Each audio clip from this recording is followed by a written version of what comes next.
What's going on, everybody? It is your boy Chris Man. I am here at the Work Hard, Play Harder podcast. It is Friday, September 5th, 2025. My name is Chris Drummond. I'm a freelance sports reporter based out of upstate New York here and proprietor of this podcast, Work Hard, Play Harder, where I bring individuals on to talk about their why and get to know them outside of their occupation. I got a very special guest that's coming on with me today. She is a CEO and founder of Gordon Publishing. She was also executive producer along with her husband on the movie Tiger Rising. She's also a best-selling author for the title of the book being Relationship Grit. Her name is Kathryn Gordon. And we're going to talk to her about her why of getting into the industry and also her why into podcasting as well, which she has done a podcast of her own called Kathryn For Real. Yep. Welcome to the podcast, Kathryn. How you doing? Thank you, Chris. It's good to be here. It's good to see you. No question about that. And listen, my first question to you is the same question as it always is with everybody that hops on here. And that is, what is your why? Why do you do what you do? Did you have any role models or any inspirations growing up? But ultimately, what is your why for getting into publishing, but also wanting to get into the podcast space, the media space? I love to help people get better. No matter what it is, if it's helping them with their health, if it's, helping them figure out what they want to do in their life. I realized early on that that's what I love. I love, connecting with people and getting to the heart of who they are and seeing greatness in them and helping lift them up and helping them get better. And so really helping people get better with all the things I do, it spans across all of those things, which is really great. When I was doing the podcast, when I wrote my book Relationship Grit, it was to help Mm-hmm. people, in their relationships. Now Mm-hmm. with our publishing company, it's to help people get their story out into the world. So really, I think that's it. My why is I love to help people get better. I love that. I do. And that's amazing. Amazing start to this conversation for sure. You went to Old Dominion University, if I'm I not did. mistaken, which is in ODU. Virginia. Yep. I don't know if that's where you grew up, but I want to know, were there any other schools that could have persuaded you from going to Old Dominion, or were you dead set on going to that particular school?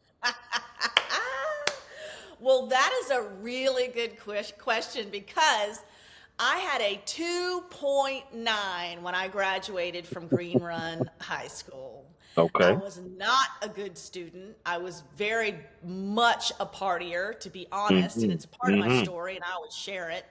Please. I did a lot of drugs and I drank a lot. I was Mm-hmm. not on the right path.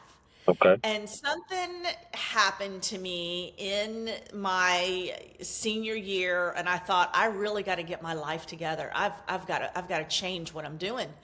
Okay. And I went into a guidance counselor, and I said I want to go to college. Now you have to understand, nobody in my family went to college. So when I came home and I told my family I'm going to college, they laughed at me.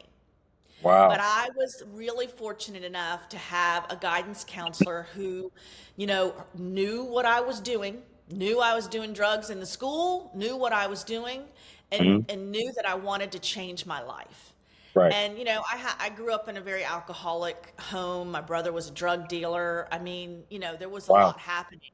Yeah. And so she really helped me start pulling things together to go to college. And of course, having a 2.9 GPA, even way back then, I couldn't get into any university, including Old Dominion. They Right. um, turned me down, but they said, if you can get your GPA up, we can let you in. So I went to a community college for a year, and I was very serious, and I got great grades, and I, was able to get into Old Dominion. But listen, nobody would have had me, so I wouldn't have had a choice. But I am really grateful that I was able to go to Old Dominion, and it ended up being a really great college career. And then I went on to get my master's. I didn't finish. I went and I've got I think about a year left, but for psychotherapy when I was in Okay. Georgia. But then Okay. I got pregnant with my daughter and decided I was going to put it on hold, and that was 27 years ago. Wow. Oh my. Okay, that's what's. I love that. I love the You transparency. I really. probably didn't expect that from me, did you? I did not. No, there's I no know. question I didn't. But that's okay. I know. That's what journalism is all about. Expect the Uh-huh. unexpected. There's no question about that. So I And appreciate your that's why I think transparency. it's really important to share that. Like, Hmm. I'm sure, people will look around and they think, oh, they've got it all together or they've got this. It's like, oh, no, no, no. Let me just tell you something. Hmm. If I can do what I'm doing, anybody can. I was Absolutely. definitely, I went to jail. That's a whole other story. I've been to jail 3 times.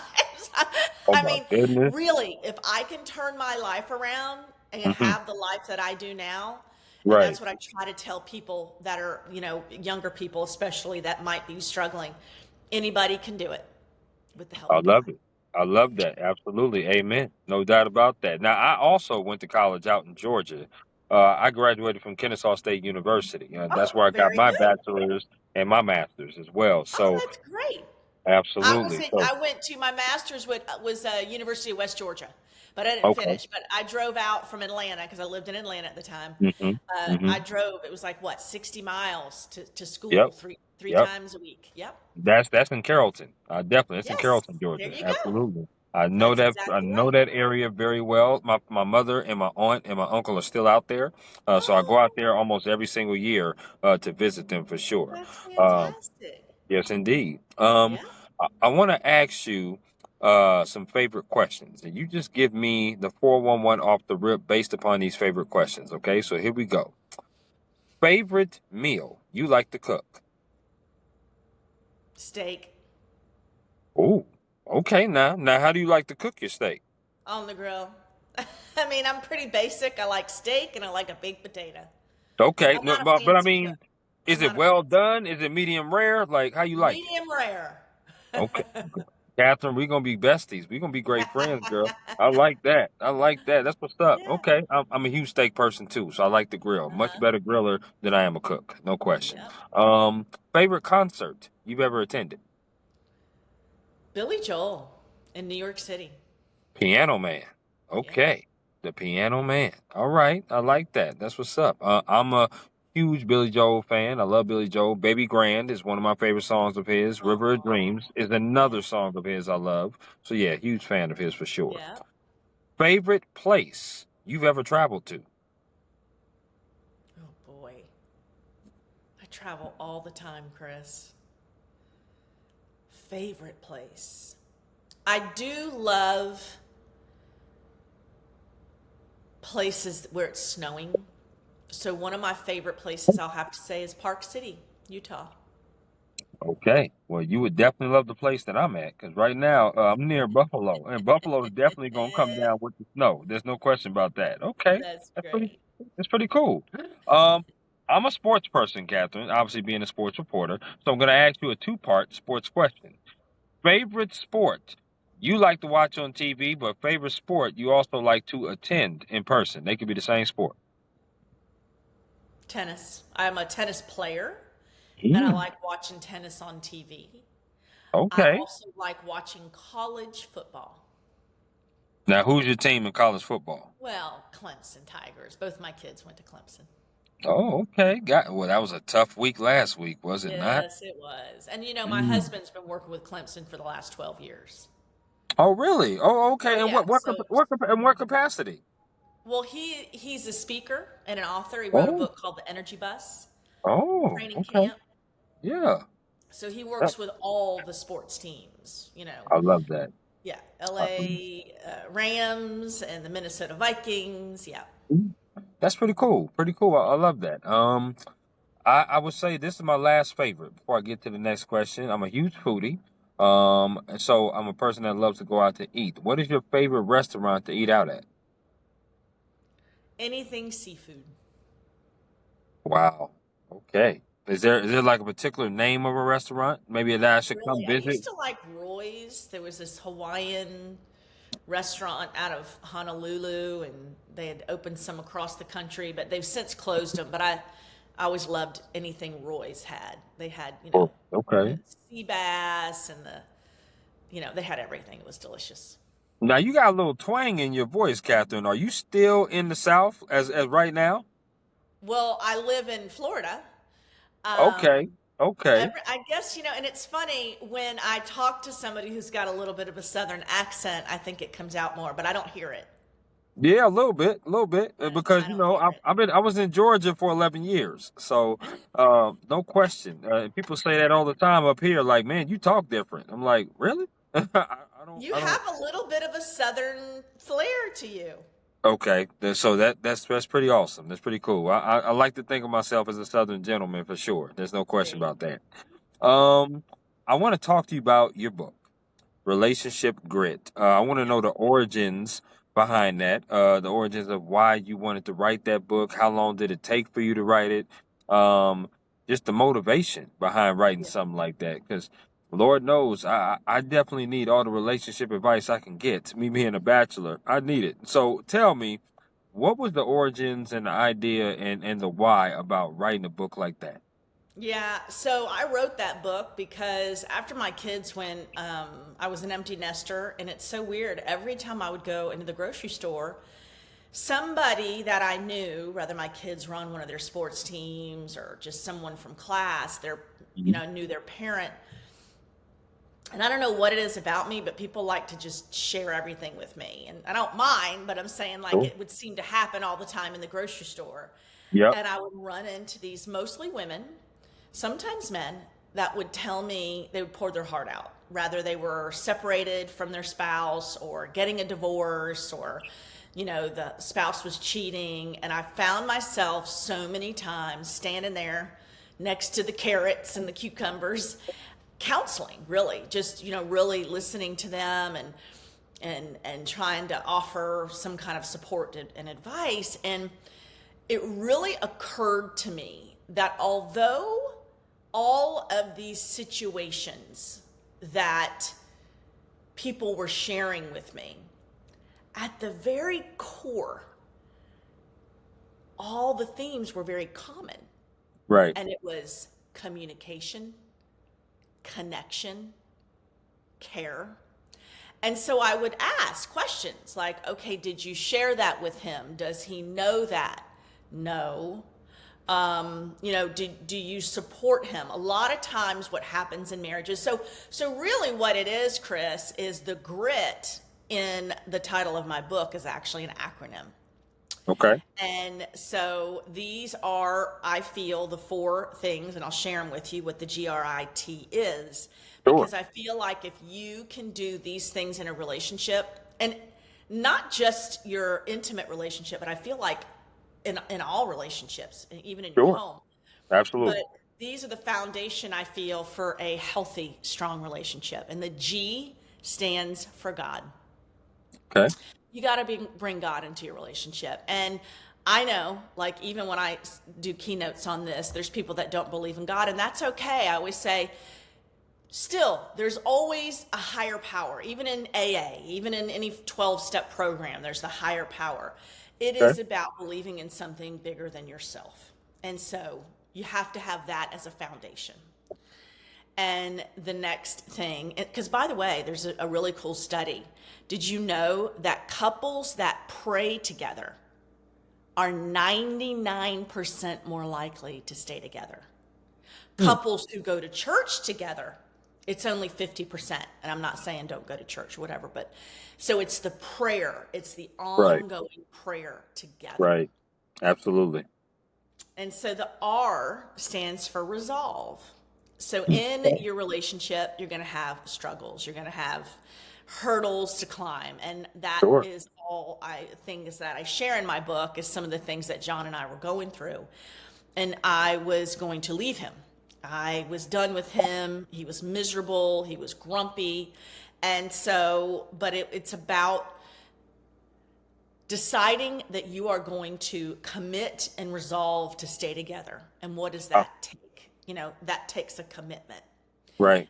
So, so many times we think the grass is greener on the other side, right? It's so easy when, if you're at home, and Chris, you're not married, but when, you get married and you have kids, it's like, it's not glamorous. I mean, there are times, especially when the kids are little, it's really hard.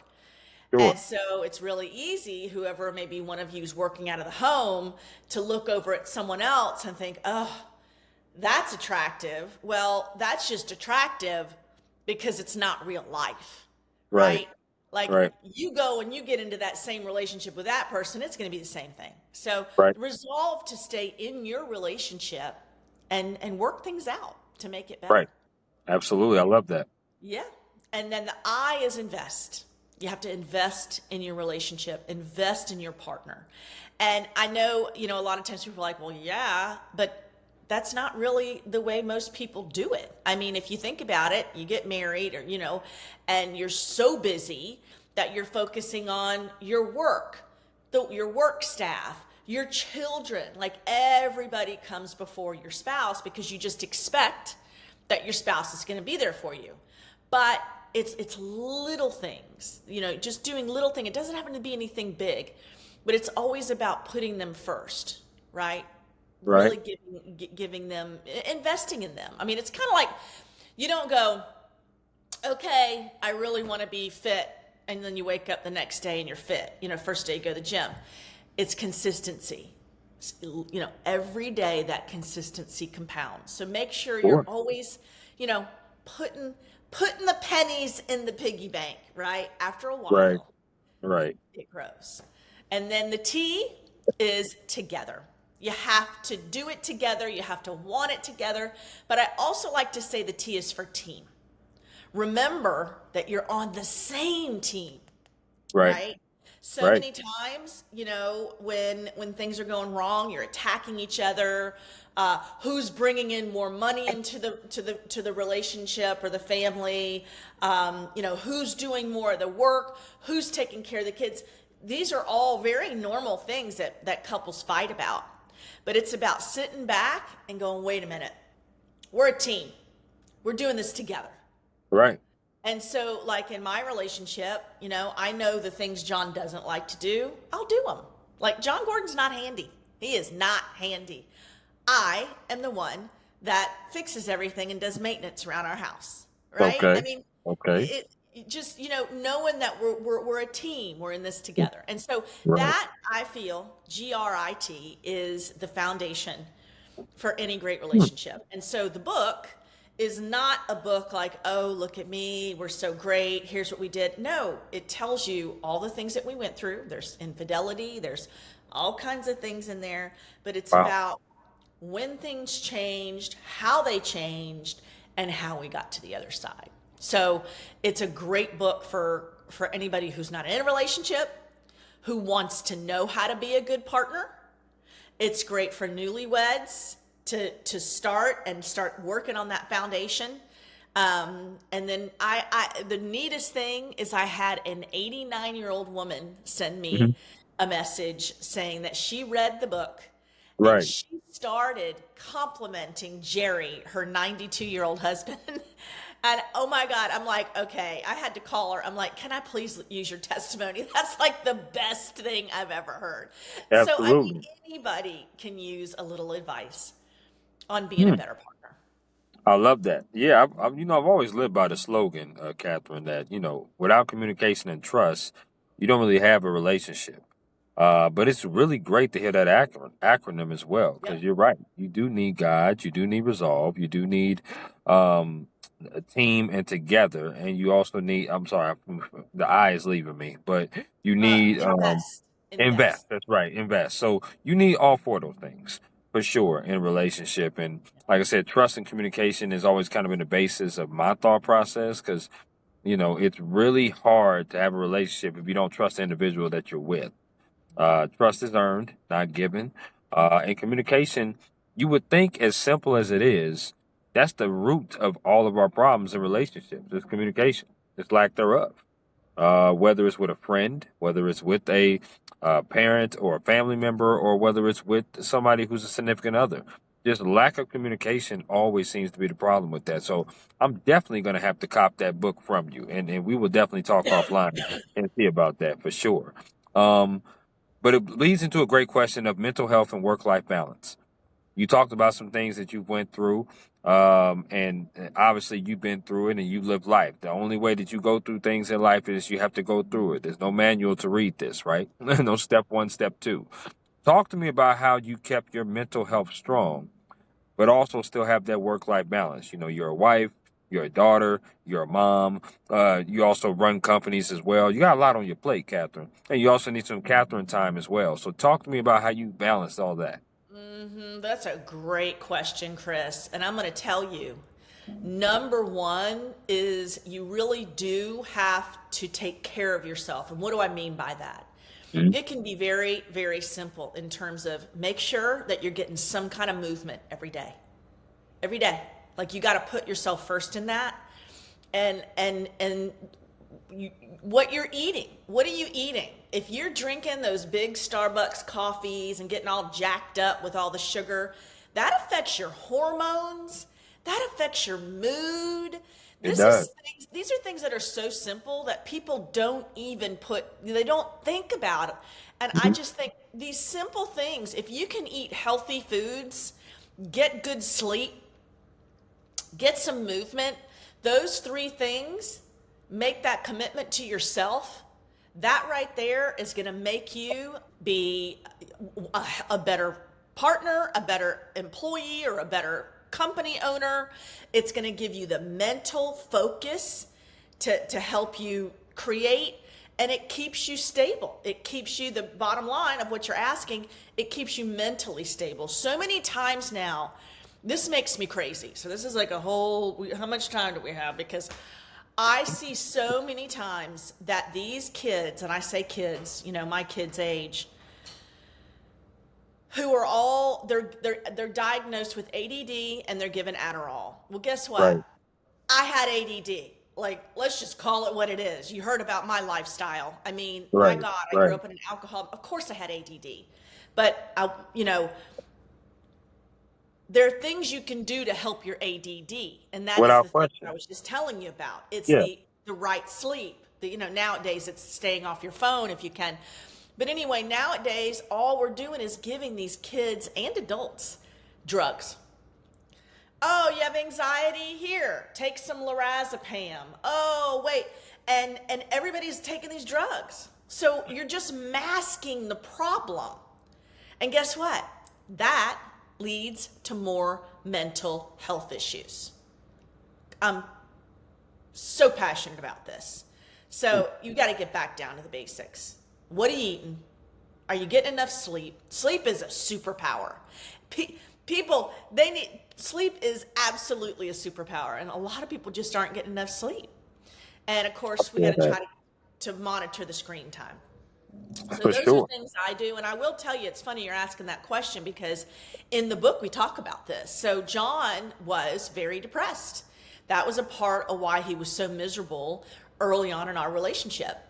And I was going to leave him because he was so mean and so negative. He was not a good husband.